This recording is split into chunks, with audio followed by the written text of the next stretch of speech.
ॐ నమో నారాయణాయ నమః. నమస్కారం. మనమందరం ఎంతో శ్రద్ధగా శ్లోకాలు, స్తోత్రాలు చదువుతుంటాం కదా! కానీ చదువుతున్నప్పుడు అక్షరాలు తప్పిపోవచ్చు, మాత్రలు తగ్గిపోవచ్చు లేదా ఎక్కువైపోవచ్చు. ఉచ్చారణలో చిన్న పొరపాట్లు జరగవచ్చు. అలాంటి ప్రతి లోపాన్ని వినయంతో పరమాత్ముడికి సమర్పిస్తూ నా తప్పులను క్షమించండి అని ప్రార్థించే అత్యంత పవిత్రమైన శ్లోకమే ఈ సంపూర్ణ క్షమాప్రార్థనా శ్లోకం. ప్రత్యేకంగా విష్ణు సహస్రనామం లేదా ఏదైనా విష్ణు స్తోత్రం లేదా ఇంకేదైనా స్తోత్రం పఠనం ప్రారంభించే ముందు మనం తప్పకుండా తెలుసుకోవాల్సిన శ్లోకం ఇది. ఈ శ్లోకం యొక్క అర్థం, ప్రతి పదం భావం మరియు ఎప్పుడు చదవాలో ఉచ్చారణ, ఉపయోగం నేర్చుకోబోతున్నాం. క్షమాప్రార్థనా శ్లోకం. యదక్షర పదభ్రష్టం మాత్రాహీనం తు యద్భవేత్ తత్సర్వం క్షమ్యతాం దేవ నారాయణ నమోస్తుతే. విసర్గబిందు మాత్రాని పదపాదాక్షరాణి చ న్యూనాని చాతిరిక్తాని క్షమస్వ పురుషోత్తమ. ఈ శ్లోకం యొక్క భావార్థం ఏంటంటే, ఓ దేవ నారాయణ, పురుషోత్తమ. ఈ శ్లోకం లేదా మంత్రాన్ని చదివేటప్పుడు అక్షరాలు తప్పుగా పలికినా, పదాలు తప్పిపోయినా, మాత్రలు తక్కువగా లేదా ఎక్కువగా ఉన్నా, బిందు, విసర్గ, అక్షర పాదాలలో పొరపాట్లు జరిగినా అవి అన్నింటినీ దయచేసి క్షమించు ప్రభు అని ప్రార్థించే శ్లోకం ఇది. ఓ నారాయణ, నేను ఈ జపం లేదా స్తోత్ర పఠనం చేస్తూ ఉండగా అక్షరాలు తప్పిపోయినా, పదాలు భ్రష్టమైనా, మాత్రలు తక్కువగా లేదా ఎక్కువైనా, విసర్గ బిందువులలో పొరపాట్లు జరిగినా, తెలియక జరిగిన అన్ని లోపాలను దయచేసి క్షమించమని మిమ్మల్ని ప్రార్థిస్తున్నాను. ఓ పరమపురుషుడా, నా ఈ ప్రార్థనను కరుణతో స్వీకరించండి అని అర్థం.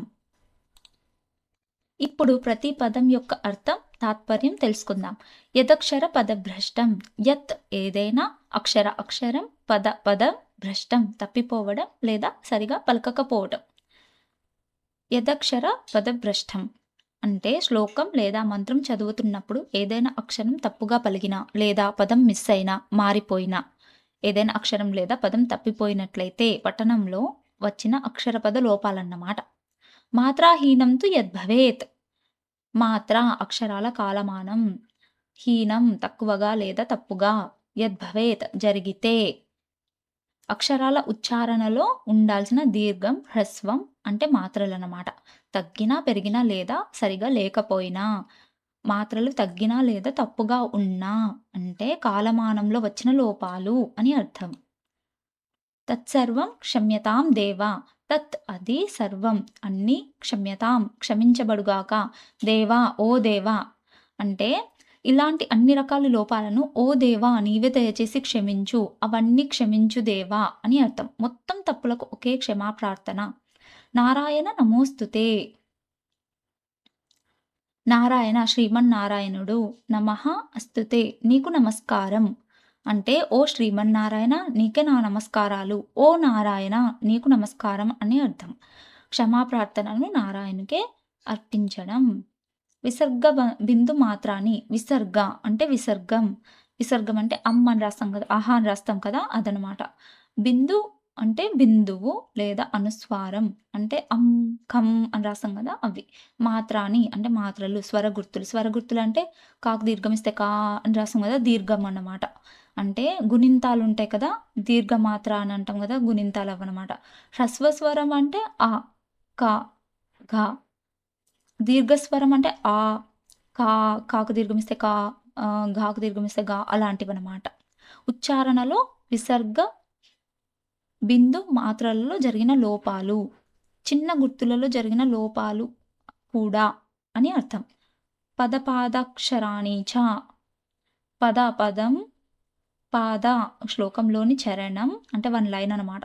అక్షరాణి అక్షరాలు, చ మరియు శ్లోకం మొత్తం అంతటా వచ్చిన లోపాలు అని అర్థం. పదాలలో, శ్లోక చరణాలలో అంటే పాదాలలో, అక్షరాలలో జరిగిన తప్పులన్నీ అంటే పదాలు, పాదాలు, అక్షరాల్లో జరిగిన లోపాలు అంటే శ్లోకం మొత్తం అంతటా వచ్చిన లోపాలు అని అర్థం. న్యూనాని చాతిరిక్తాని. న్యూనాని అంటే తక్కువైనవి, అతిరిక్తాని ఎక్కువైనవి అంటే మిస్ అయినవి ప్లస్ అదనంగా వచ్చినవన్నమాట. అంటే ఏదైనా తక్కువగా పఠించబడినా లేదా ఎక్కువగా కలిపి పఠించినా, తక్కువగా లేదా ఎక్కువగా పఠించిన లోపాలన్నమాట. మిస్ అయినవి, అదనంగా వచ్చినవని అర్థం.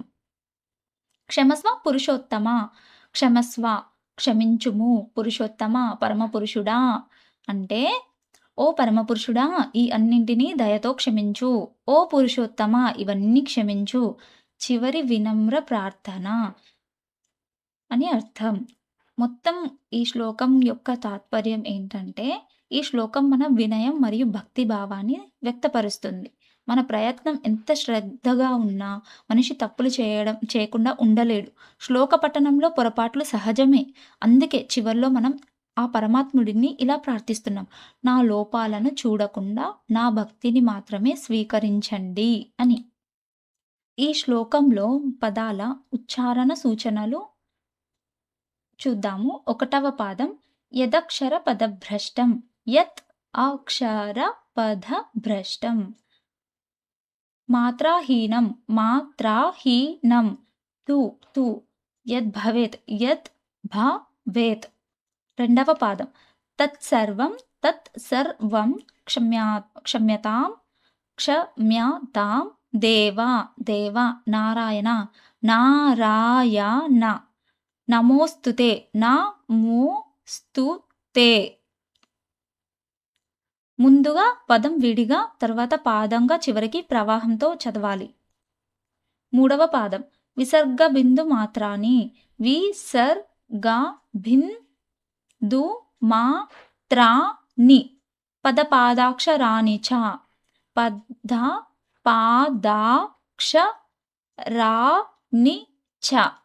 4వ పాదం న్యూనాని, న్యూనాని. చాతిరిక్తాని, చాతిరిక్తాని. క్షమస్వ, క్షమస్వ. పురుషోత్తమ, పురుషోత్తమ. ఇలా చదవాలన్నమాట. ఈ క్షమా ప్రార్థనా శ్లోకం పాదాలుగా ఇలా ఉంటుంది. 1వ పాదం యదక్షర పదభ్రష్టం మాత్రాహీనం తు యద్భవేత్. పాదం 2 తత్సర్వం క్షమ్యతాం దేవ నారాయణ నమోస్తుతే.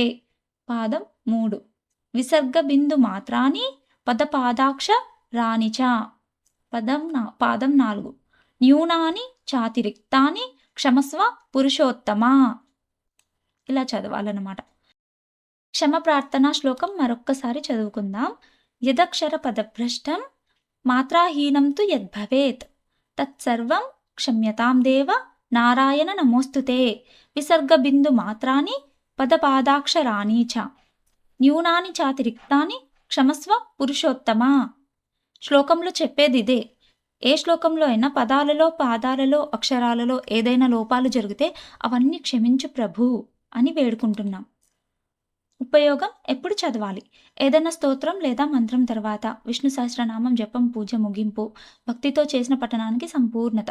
క్రమం ఆధ్యాత్మిక సందర్భంలో స్తోత్రం, తర్వాత క్షమా ప్రార్థన, తర్వాత నమస్కారం అన్నమాట. ఇది పూజను పూర్తి చేసే క్రమం. అందుకే క్షమా ప్రార్థన శ్లోకం పూజకు పూర్ణత లేదా పూర్తిని ఇస్తుంది. ఈ వీడియోలో ఈ క్షమా ప్రార్థన శ్లోకం ఎలా చదవాలి అనేది తెలుసుకున్నాం కదా. ఇక నేను త్వరలోనే డైలీ ఒక విష్ణు సహస్రనామ శ్లోకం పెడతాను. ఇదే విధంగా ఉంటుంది.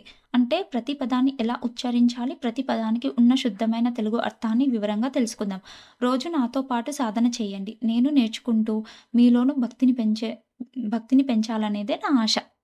మనమంతా కలిసి ఆధ్యాత్మికంగా ఎదుగుదాం.